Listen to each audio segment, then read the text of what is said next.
Which books do you read? Eh?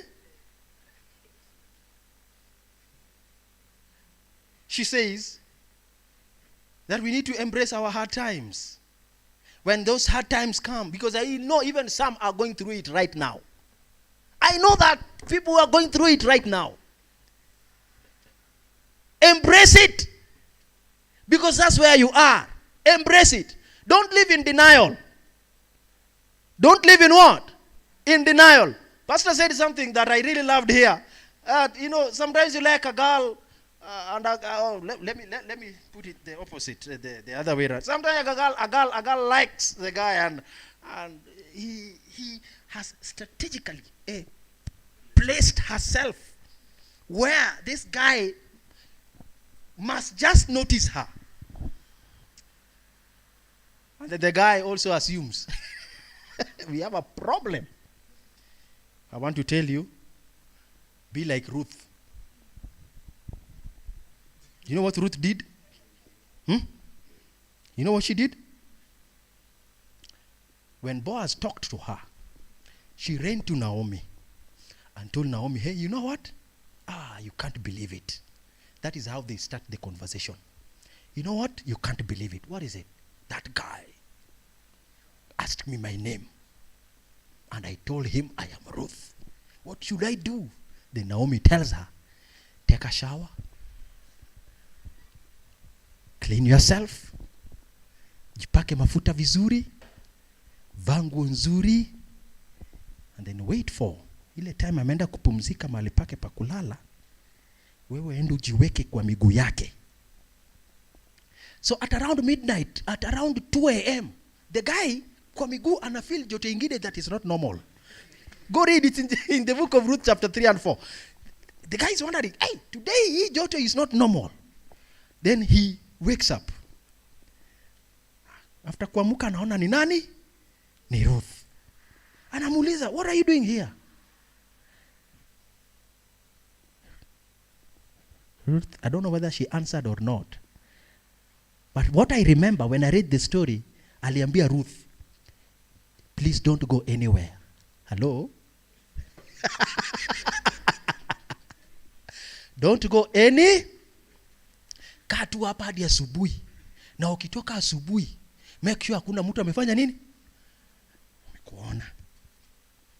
Wakati Ruth alienda, my sister, Boaz akaamuka the following morning, akaanza kutengeneza mambo ya harusi na ndoa. Akauliza, is there anyone who is interested in this lady? Hakuna. Is there anyone that has got issue that will block me from marrying this woman? Hakuna. She strategically placed herself. Did Boaz notice? Yes. There are men that must be assisted, my sister. Are you listening to me? Yeah, hello? Yeah, there are men that must be. It is not a weakness. Man. Why aren't you happy about this? Let me tell you something. The hardest exam that a man can face in this life, achana na hii commerce. No, leave alone engineering. That is nothing. The hardest exam a man can face in this life is to tell him, go face that lady and tell that lady what you want. He will think all night. How will I start? What are the right words? He can even go consult the friend. The friend will advise him, compose yourself first. Don't sweat because ladies wanajuanga ukisweat. Don't show that you are desperate. But you are, yes. But don't show that you are. Jifanye ni kama pia uko serious. Jifanye ni kama pia uko serious. Lakini pia kuwa serious kidogo. You already confused him. Huh? Hello, are you listening to me? When that guy comes and you see something in him, make him comfortable. My sister, make him.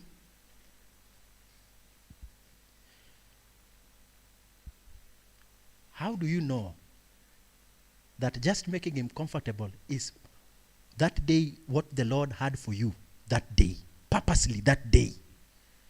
Most people have missed their opportunities because they have a pattern that they have crammed, that things must be done according to that pattern. I'm not lying to you. I'm telling you the truth. You hear stories out here how people met. You wonder, is it real? And men,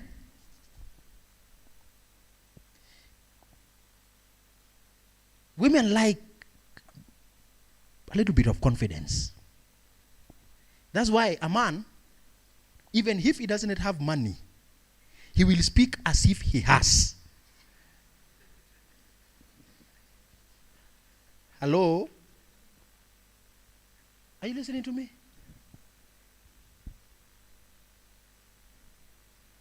Ruth was placed purposely that night, and she got a husband. Are you fulfilling the purpose as to why you are here?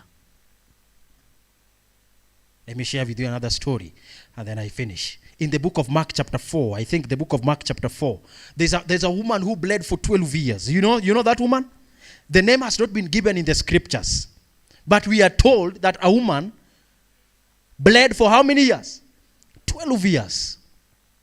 And she had spent all that she had. But she was nothing bettered. I think it's verse 22, from verse 22 somewhere. That the more she spent what she had, her situation became worse and worse until she had spent everything seeking medication until she gave up. It reaches a point in life that the doctors told her that just go home and die. And so she went home. She has sold everything. There was nothing else to do. So she was just waiting for her death. Number one, because of her issue of blood, she had no friends. No friends at all.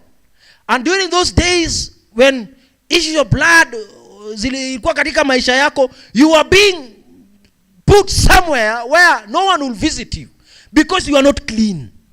Church, are you listening to me? But on one fateful day, Jairus' daughter got sick. And so because Jairus was a very influential person, he went to look for Jesus and told Jesus that my daughter, who is 12 years old, is sick. So when the daughter was born, listen to me closely.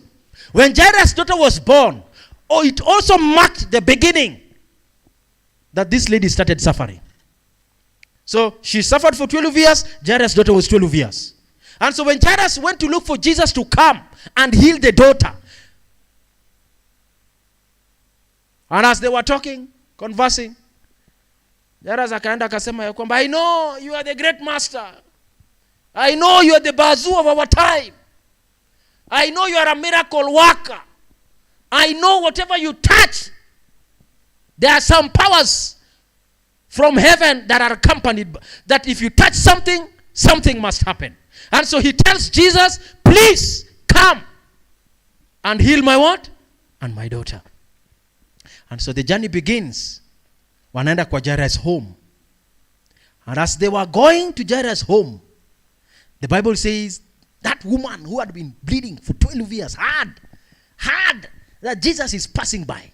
And so she said, let me just go and try. Wacha tu niende nijaribu. People have talked about this. Wacha tu niende nijaribu. And so because of her smelling condition, because of her condition, because of her, anaenda kwa crowd, watu wanamwachia njia because of her condition. And then Yesu anasimama purposely to wait for that woman. Alimguza, and immediately, the Bible says immediately, the blood stopped. Yesu akauliza, someone has touched me. Peter kiherehere, Yesu umejua hapa kuna watu wengi, kila mtu anakuguza nini. Yesu akasema, no, this one is a touch with a difference, because I have felt some powers leaving me. Someone has touched me. Now Jesus is asking kwa watu, someone has touched me, and Jairus is waiting because the daughter is sick. And then in the process of Jesus asking someone is sick, news comes from Jairus' home that the sick daughter is dead. If you are the Jairus, ungeambia nini Yesu? Acha tu bwana. Hata hujanisaidia acha tu. Hata sijui mbona nilikuja kwako in the first place. the way breakups zinakuanga very messy. Hata sijui niliona nini kwako. That is the time you go to the previous charts. And hey, your eyes are very nice. Your nose is very well placed. Actually, I love people with flat noses. What? Now you come. Hata sijui niliona nini kwako. Na hiyo mapua yako kubwa. Jesus says, someone has touched me. Jairus is very impatient because how can Jesus, this is my guest. Na mtu anakuja tu. No. And then the woman came forward and said, Lord, it is I. Na akamwambia, your faith has healed you. Question, do you think if Jairus had no problem, this woman angekuwa na opportunity ya kukutana na Yesu? Hello? Hebu imagine if Jairus' daughter angekuwa mgonjwa, huyu mwanamke angekutana na Yesu. You see, that thing you're going through is also a platform that God can use you to bring other people to him. You only look at it as a problem. But God can take that problem. Hello? God can take that problem and use it as a platform for evangelism. May I give you another experience? In the book of Daniel chapter 3, the 3 boys decides not to bow. You know the story. And one goes to the king and tells the king, usitake kujua. Wale wamshene wanaanzanga hujasikia leo. Kwani are you the new one in Jerusalem? Hujasikia leo? The king anauliza, what is it? Imagine, as the other people were worshiping, there are these 3 men who think that they are superior.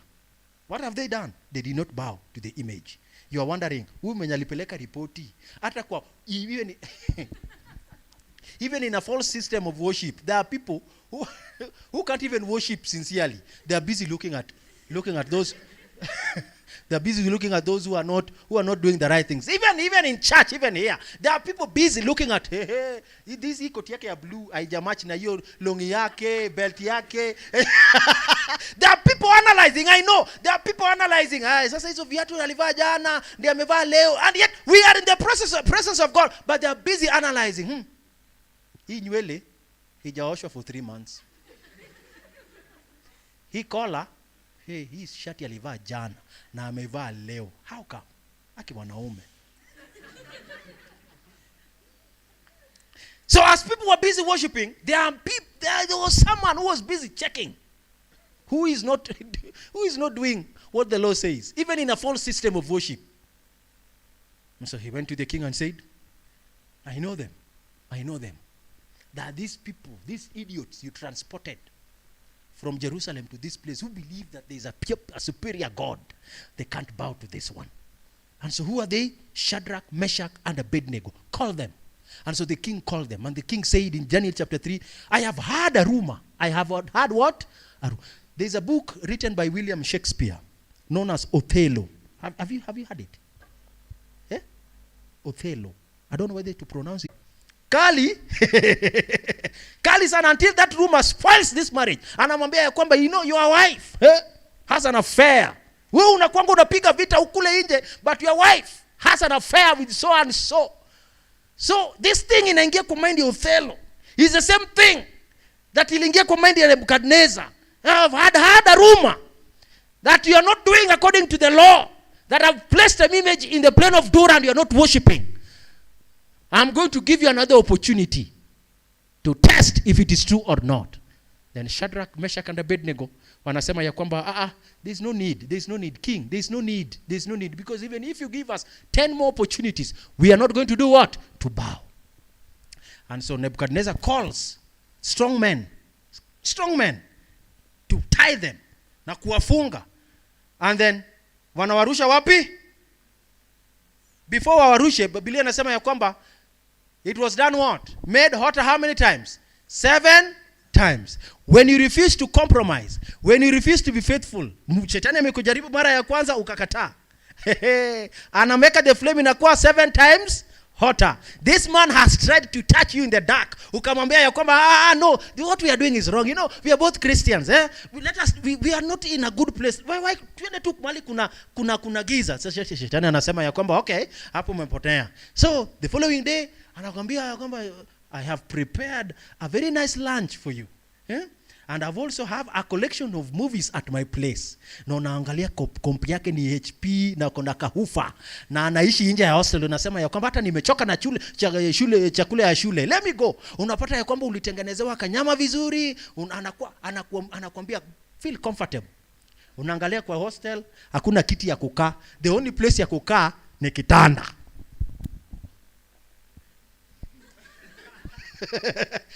Unakaa kwa kitanda. The temptation has been taken to another level. Pia hana mahali pa kukaa. Anaangalia hana mahali pa kukaa. The only place anaweza kaa ni hapa kando yako. Levalia short skirt. Anaangalia Mathayo. You know Mathayo? Do you know Mathayo? Na hapo kwa Mathayo anasema ya kwamba, Jesus has been born the King of the Jews. The one that the scriptures testified. Alafu namwambia, thank you. 7 times hotter. Wakachukuliwa wakatupwa. Did they burn? Walichomeka. What happened? There's something that happened. There's something that happened. What happened? You've never read that story. What happened? Komolo, what happened? Before the 4th person. Yes. The only thing that zilichomeka ni zile. Now, what was meant to consume them delivered them. You didn't hear me. You didn't. What was meant to consume them set them free. Because walitupwa kama wamefanya nini? Wamefungwa. Wakati waliland kwa moto hawakuchomeka, ni zile vitu walifungwa nao zilifanya nini? Zikachomeka. They started an evangelistic campaign right inside the fire because there was deliverance inside the problem.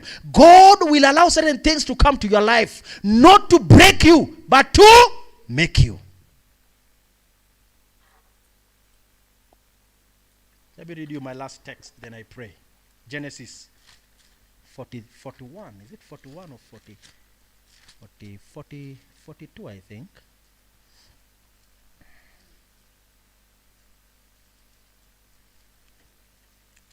Is it 42 or 43? I think it's 42, where Jesus said he was sold by his brothers. I'm trying to locate. Pastor, if you locate it, please, you can help me with the verse. It says that the Lord made it that I be sold in Egypt to save many people. Is it? I think it's 45. 45 and verse 7. Let's start from verse 6. 45 from verse 6 and 7. 45 from verse 6 and 7. That's my last text for you. This evening, you can take that home. This evening, you can take that home. The Bible says, 45 and verse 6, for these 2 years has famine been in the land. And yet what?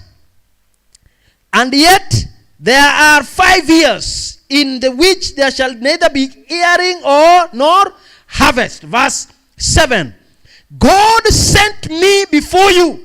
I want you to read it in your own version. God did what?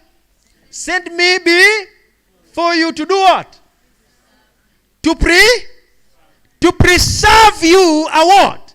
A posterity. Some other versions said a seed. Now, where do you think God sent him? Where do you think God sent him? Egypt. But initially, he thought that the brothers were against him, right? Initially, he thought that the brothers, the family hated him. When he landed in Egypt, he thought that everything was gone. When he was in Potiphar's house, and Potiphar's wife looked at him and he was taken to prison for a crime that he did not commit, his hope must have died. But when years later, he says that it was God's purpose for me to be brought here purposely to save and to preserve a seed. And the Bible says, in the earth, and to save your lives. By what? By a great deliverance. My dear children of God, your problem serves a purpose.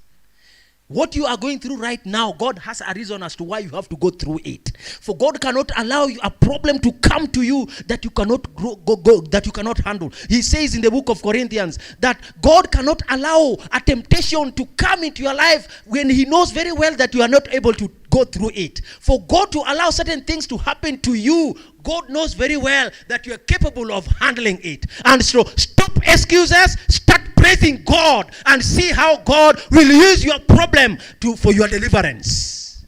Are we together? It might be family, it might be finance, it might be, all those things that young people face. I like what our pastor said yesterday.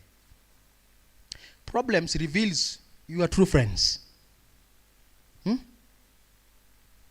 Hello? Wacha hii niweke microphone chini kidogo. If there is something that has taught me in this world, is people who are always there when I'm going through some issues. There are two types of people. Two types. My dear friend, there are those who love you because of what they get from you. You don't get from them, but what they get from you. As long as they can benefit from you, they will always be there. When what they are benefiting from you, ikiisha, they will go. They will come back when you repossess it. Are you listening to me?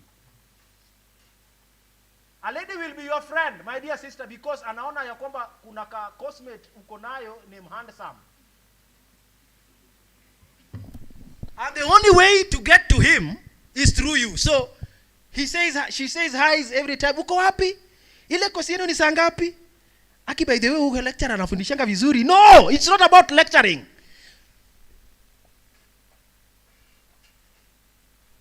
There are those who will stick in your life because of what they get from you. The moment that thing is done, you will never see them. Ni kama hizi electives. You know electives, these courses, general courses that people share. You basically form friends simply because of that. And when that is done, you will never see them again. Problems will introduce your true friends to you. Naongea vibaya? Naongea vibaya jamani? No.